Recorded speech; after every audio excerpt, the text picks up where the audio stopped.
না না, আমার নামে কোনো ধ্বনি দিতে হবে না। মানুষ বাঁচুক, কর্মীরা বাঁচুক। শুনুন, যখন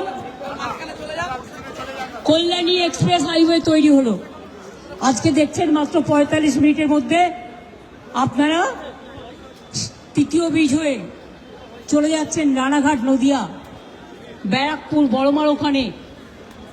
এইটা যখন করতে গেলাম আমার কাছেও বাধা এসছিল। 43টা বাড়ি ছিল, তাদের কোনো অন্যায় ছিল না। সেই বাড়িটা তারা নিজেরা জীবন দিয়ে তৈরি করেছেন, সারা জীবন আছেন। আমি যখন বললাম ঠিক আছে, ও দাঁড়িয়ে আছে, আপনার কি কোনো অসুবিধা হচ্ছে?